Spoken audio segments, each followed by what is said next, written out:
સેવા ક્યારે ન કરવી? એટલે એમ તો ઘણા બધું થઈ શકે, જેને નાચ કરવી હોય ઘણા બધા વાત થઈ શકે. પણ મહાપ્રભુજી બહુ લોજિકલ કારણ આપે, કોણે છોડી દેવી સેવા? અત્યાગ્રહ પ્રવેશે પર પીડાદી સંભવે સેવા ત્યક્તવ્ય. મહાપ્રભુજી પણ કહ્યું છે કે અત્યાગ્રહ પ્રવેશ, કે જ્યારે કોઈ વસ્તુનો અતિ આગ્રહ તમને થઈ જાય કે કુવાના પાણી વગર તો ચાલે જ નહીં, આ વગર તો ચાલે જ નહીં, એમ ભગવાન કરતા જ્યારે વસ્તુઓને મોટું કરી દો કે કુવા પાછળ ઠાકોરજીને છોડી દો, પણ ઠાકોરજી પાછળ કુવાને ના મૂકી શકો, તો મહાપ્રભુજી કે એના કરતા સેવા છોડી દો. પછી તો કુવો મોટો થઈ ગયો ને, ઠાકોર કુવામાં પધરાય, કુવાની સેવા કરવી જોઈએ. મોટો એ થયો એની પાસે ઠાકોરજી છોડવા તૈયાર છે. તો કુવો મોટો નથી, પ્રભુ મોટા છે, એમના થકી આ બધું છે. એટલે કોઈ પણ વસ્તુનો અતિ આગ્રહ નહીં કરો, નહીં તો મહાપ્રભુજી કહે એના સેવા છોડી દો. અને બીજું પરપીડાદી સંભવે, બહુ અદ્ભુત વાત મહાપ્રભુજી કરે છે કે તમારી સેવાને કારણે જો તમારા ઘરમાં કામ કરવા આવતા નોકરને પણ તકલીફ પડતી હોય, એના કરતા સેવા છોડી દેવી સારી. અને સેવા તમારો આનંદ છે, એ તમારો ક્લેશનું કારણ ન થવું જોઈએ. મહાપ્રભુજી વારે ઘડી સમજાવે, પ્રભુને ક્યાં રહેવું નથી ગમતું? જેના ઘરમાં ક્લેશ હોય ત્યાં ઠાકોરજીને ગમતું.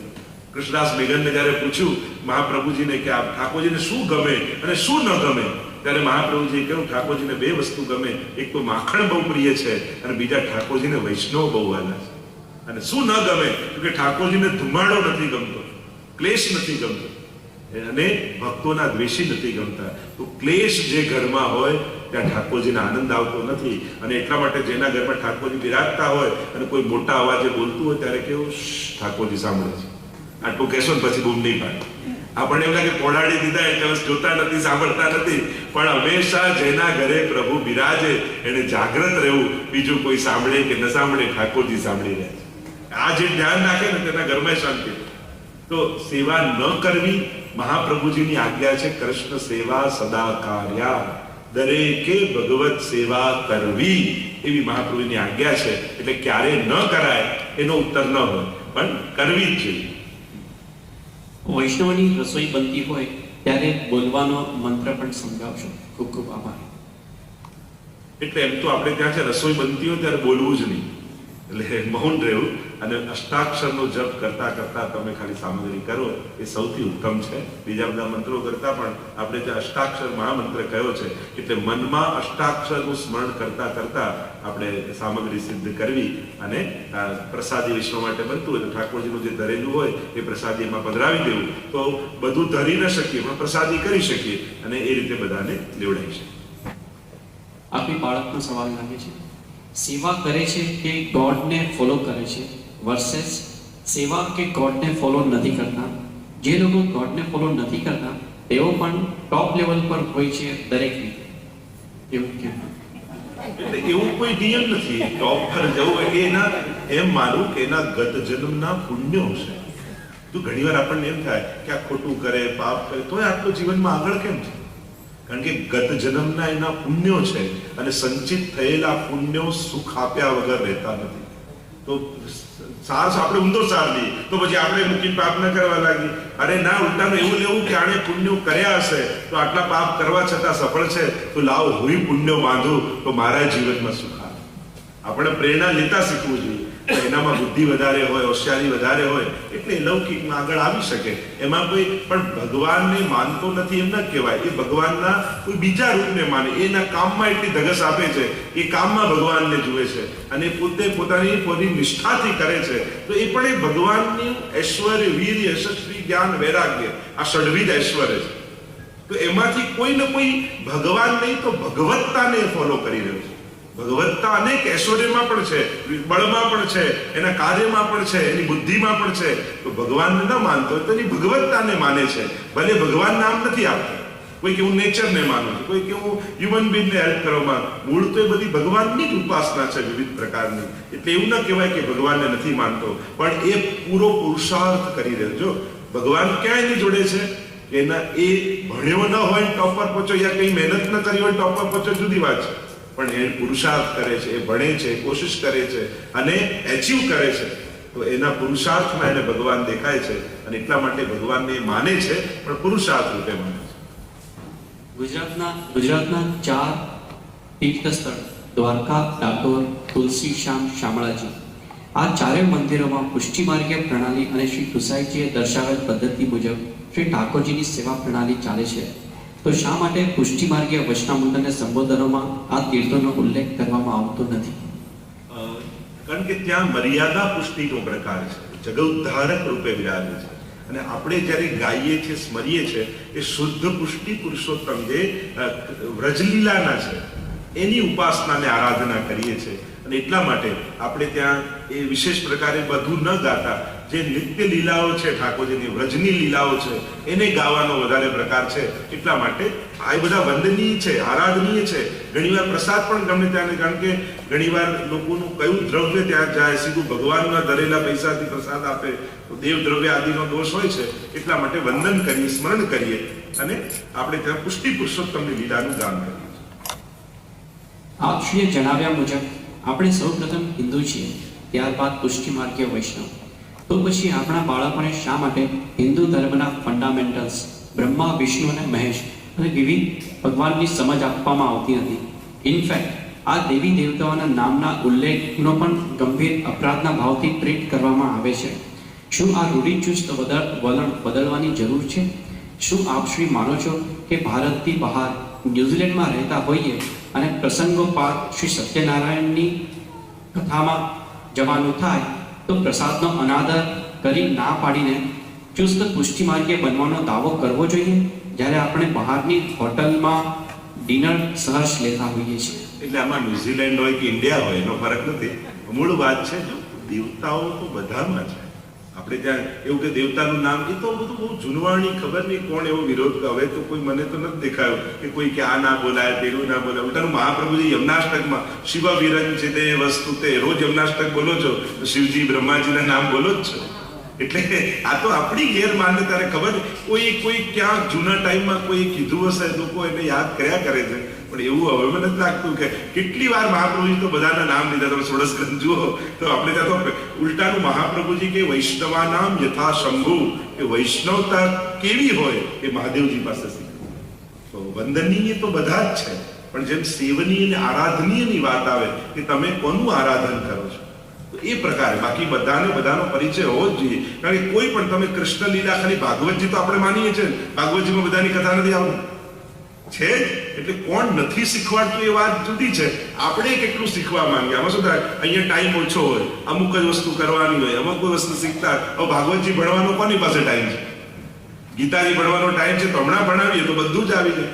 આપણને ટૂંકાણમાં નાનકડું થોડું જોઈતું હોય તો જે બેઝિક વાતો એ શીખવાડવામાં આવે. બીજી વાત હતી કે અહીંયા આવીને જેમ સત્યનારાયણની આપણે કથામાં જઈએ, આ જઈએ, એવું તો ઘણા બધા અનુષ્ઠાનો છે. તમે કેટલું કહેજો, 33 કરોડ દેવતા છે. તમે બધાના ફોટા ઘરમાં લગાડવા જશો તો કયો કલર ઘરમાં, તો એ નહીં ખબર પડે. અહીંયા પુષ્ટિ માર્ગની માન્યતા શું છે? તો 2 પ્રકારની વાત. એક બધામાં ભગવાન જોવા, અને બીજું છે ભગવાનમાં બધું જોઈ લે. એટલે અહીંયા ભેદ બુદ્ધિ નહીં રાખવી એવી સમજ છે. કોઈનો વિરોધ નથી. અહીંયા એમ છે કે ભગવાને જેમ વિરાટ સ્વરૂપ અર્જુનને બતાવ્યું અને બધા દેવી દેવતા ભગવાનની અંદર દેખાયા, તો અહીંયા એ ભાવ છે કે અમારા ઠાકોરજીની અંદર બધા દેવી દેવતાઓનો વાસ છે. એટલે અમે જુદું નથી કરતા, પણ મૂળમાં પાણી નાખીએ તો બધા પાંદડા લીલા થઈ જાય. એ ન્યાય અમે ઠાકોરજીને પ્રસન્ન કરીએ તો બધા દેવી દેવતા અમારા પર પ્રસન્ન થઈ જાય. જેમ દેવકીજીના ગર્ભમાં પ્રભુ આવ્યા તો બધા દેવતાઓ આવીને પુષ્પ વર્ષા કરી, એમ જેના ઘરે ઠાકોરજી બિરાજે છે એને ત્યાં બધા દેવી દેવતાઓનો વાસ આપડે થઈ જાય અને બધા આશીર્વાદ આપી જાય. તો આ ફિલોસોફી રાખી. કારણ કે કેટલું બધું તમે એક કરશો, મહાદેવ તો ભાઈ કહેવાય બ્રહ્માજી નથી, પછી કે આનું નથી કરતા, પછી કે આમનું સાંઈ બાબા નથી કરતા, પછી કે આજરામ બાપા નથી કરતા, પછી કે આનું. હવે કેટલાનું માણસ કરી શકે? ક્યાંક તો નિષ્ઠા, ક્યાંક તો માણસે સાધના બતાવવી પડશે ને આપણે. નહીં તો જેટલાનું કરશો તો આ પ્રશ્ન તો ઉભો જ રહેશે. આ 5નું કરો છો પણ બીજા 5નું નથી કરતા, તો આપણે ક્યાં સુધી જવું? પછી 10નું કરીશું તો પછી કે હજી આ 10 કરો છો, બીજા 5નું નથી કરતા. તો એનો અંત શું? એનો અંત એ છે કે તમારા આરાધ્ય ઈષ્ટમાં એટલી શ્રદ્ધા બેસાડો કે બધાનો અનુભવ તમને ત્યાં થઈ જાય. એટલે પુષ્ટિ માર્ગમાં શિવરાત્રી આવે તો ઠાકોરજી વાઘાંબરના વસ્ત્રો ધરે છે. આપણે ત્યાં બધાની ઉપાસના છે, બધા જ સમાયેલા છે, પણ ઠાકોરજી પરક છે. કે મારા પ્રભુમાં બધાનો વાસ છે. નવરાત્રી આવે તો એ ઉજવાય, ગણેશ ચતુર્થી આવે તો દંડાચોથ ઉજવાય. હવેલીમાં શું નથી ઉજવાતું? જોગી લીલા થાય રાધાષ્ટમીના દિવસે, મહાદેવજી બનીને આખી કીર્તનો ગવાય, સ્પેશિયલ એના કીર્તનો છે. એટલે આ તો આપણી ગેરસમજ છે કે આપણે બધાનો કોઈનો વિરોધ નથી, બધાનો પણ અનન્યતા. જો પુષ્ટિ ભક્તિ છે ને એ ગોપીજનોની ભક્તિ છે. અને ગોપીઓની ભક્તિ કેવી? આજે ગોપી શું કરે? સોમવારે શું કરે? મંગળવારે શું કરે? બુધવારે શું કરે? રોજ જુદી રીતે જાય કે સોમવારે આને ભજન, મંગળવારે આને ભજન, બુધવારે આને ભજન. અત્યારે તો લોકોને દર વારે ભગવાન જુદા જોઈએ. સોમવારે આ, મંગળવારે મારો ભગવાન બદલાઈ જાય, બુધવારે ભગવાન બદલાઈ જાય. જેવો વાર એવા ભગવાન. આ કોઈ શાસ્ત્રોમાં લખ્યું નથી કે દરેક વારે જુદા જુદા ભગવાન ગોતવા અને ભજવા. શાસ્ત્રોમાં એ છે, આપણે કહેતા યહ નિત્યનેમ યશોદાજુ મેરે તિહારે હી લાલ લડાવન કો. અમારો તો આ જ નિત્ય નિયમ છે કે રોજ તારા લાલનને લાલ લડાવી. તો આ ગોપીજનોની ભક્તિ એ પુષ્ટિ ભક્તિ છે.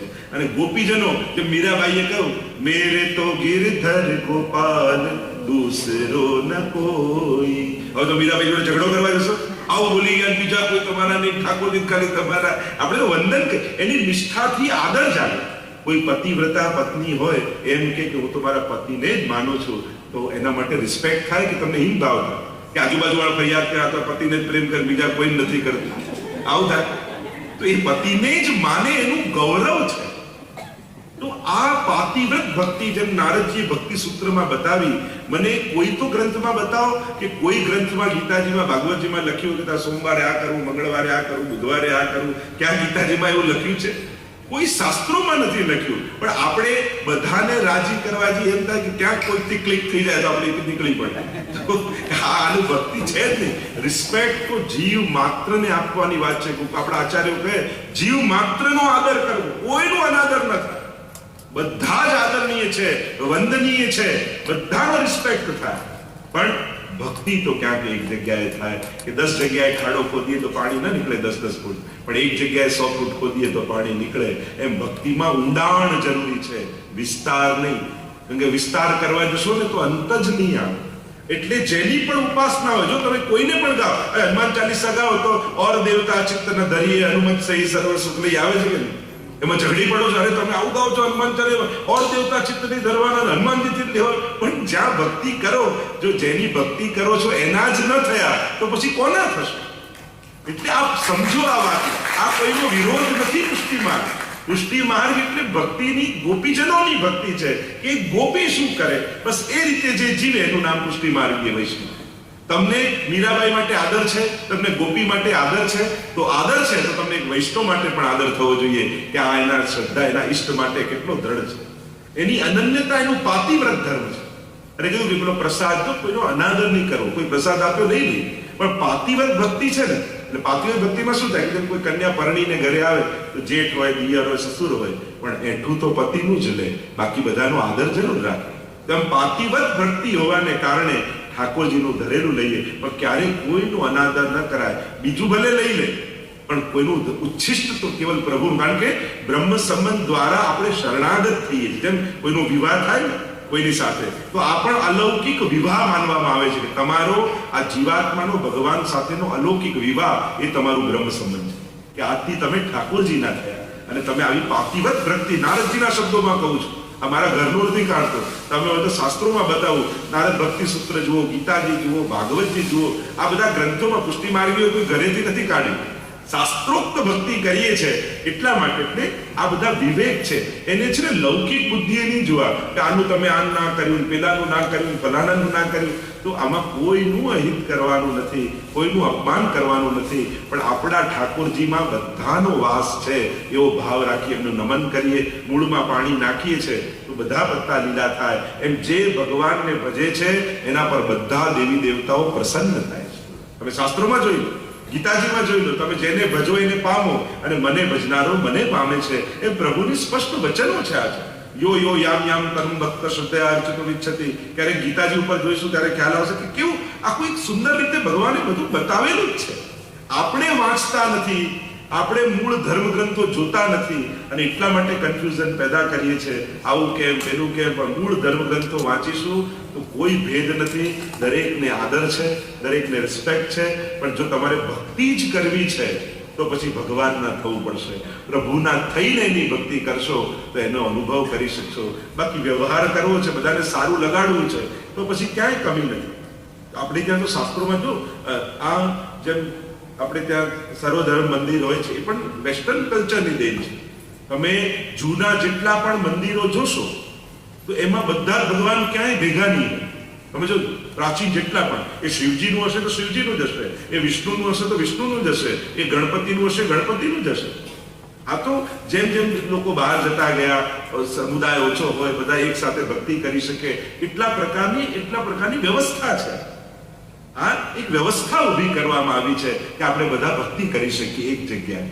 બાકી શાસ્ત્રો, તમે જેનું આરાધન કરો છો એની પૂર્ણ નિષ્ઠાથી આરાધન કરો, અને ભગવાનને માનનારો, બધાને પ્રેમ કરનારો હોય જ. એ ક્યારેય કોઈનો વિરોધ કરનારો ન હોય. એટલે ક્યારેય કોઈ દેવી દેવતાનો વિરોધ કરવો નહીં. બધા જ આદરણીય છે, સન્માનનીય છે. મહાપ્રભુજી પોતે પૃથ્વી પરિક્રમા કરવા પધાર્યા, અને જે તીર્થોમાં પધાર્યા એ દરેક મંદિરોમાં જઈને વંદન કર્યા છે મહાપ્રભુજી. અને એટલા માટે ક્યારેય કોઈ એવી ગેરસમજ નહીં રાખવી, ને કોઈનું પણ અનાદર, જીવ માત્રનું અનાદર નહીં કરવું. તો દેવી દેવતાઓ તો બધા વંદનીય છે. મહાપ્રભુજી તો 16 દિનમાં અનેક વાર નામ લીધા છે. એટલે હવે એવું તો કોઈ મને તો નથી દેખાતું કોઈ નામે ના લેતું હોય. એ ક્યાંક કોઈ એવી વાયકા પુષ્ટિ માર્ગમાં નીકળી ગઈ છે કે નામે ન લે. પણ કદાચ હોય નહીં તો બધું છોડી દેજો. પુષ્ટિમાર વૈષ્ણવજન તો તે સર્વમ સહુને વંદે, નિંદા ન કરે કેની રે. જે સર્વને વંદે, જે સદાય જેના હાથ વંદન, જેના હાથથી વંદન, માથા પર પ્રસાદી ચંદન અને નંદ નંદન ને સદાય એ થઈને રહે, એ તો વૈષ્ણવ છે. એટલે ખાસ વિચારને સમજજો. અહીંયા કોઈ ભેદ આદિ નથી. આ એક ભક્તિનો પ્રકાર છે, આ એક સાધના છે. અને સાધનામાં જેમ જેમ હવે પુષ્ટિ માર્ગી ક્યાંય બહારનું ન લે તો લોકો વિરોધ કરવાનો. પણ કોઈ હવે યોગામાં જોડાયો કે ના હું તો બોઇલ ફૂડ લઉં છું ક્યાંય બહારનું, તો આપણે સારું કે બહુ સારો, આ લોકો તો કેટલા અવલોકન છે. આપણે હાથ ધોવાનું કહેતા તો લોકો ખીજાતા. હવે તેંડુલકરને બ્રાન્ડ એમ્બેસેડર બનાવ્યો, વોશ યોર હેન્ડ. મોટા ભાગની બીમારીઓ હાથ ના ધોવાથી થાય છે. એટલે ઇન્ડિયામાં ટીવીમાં કરોડો રૂપિયા ખર્ચીને ચેનલોમાં એડ આપવી પડે છે. અને અમે પુષ્ટિ માર્ગીઓ 500 વર્ષથી કઈ થાકી ગયા. ત્યારે કોઈ આ બધા તો વેદિયા, આ બધા તો જુનવાણી, એ બધું ફરીને નવા રૂપમાં આવે તો આપણને ગમે છે. એ જુદી રીતે કહીએ તો ઓર્થોડોક્સ લાગે છે. મૂળ વાત એ બધું ફરીને તો સામે આવવાનું જ છે, કારણ કે એ બધું વિજ્ઞાન રૂપે કે બીજા રૂપે સામે આવતું હોય છે. તો ખાસ પુષ્ટિ માર્ગ તો એવો સુંદર માર્ગ છે, જે પ્રેમનો માર્ગ, કૃપાનો માર્ગ, બધાને અપનાવવાનો માર્ગ. અમારા ઠાકોર, તમે વ્રજયાત્રા કરવા જાઓ ને, ત્યાં બધા દેવી દેવતાના મંદિર આવો તો વંદન થાય, વ્રજમાં વિરાજે છે, એ ભક્તો રૂપે વિરાજે છે. બાકી આખી ભાવના જ જુદી છે. એને નેગેટિવ રૂપે નહીં જોવું, એને પોઝિટિવ રીતે જોશો કે ઠાકોરજીમાં બધાનો વાસ છે, એવું ભાવ રાખીને ભક્તિ કરવી, એનું નામ પુષ્ટિ માર્ગ. ગુંજામાળા વર્ષમાં એક વખત બદલવાની હોય તો તે સમય કયો? જન્માષ્ટમીના દિવસે આપણે ત્યાં ગુંજામાળા નવી બદલતા હોય છે.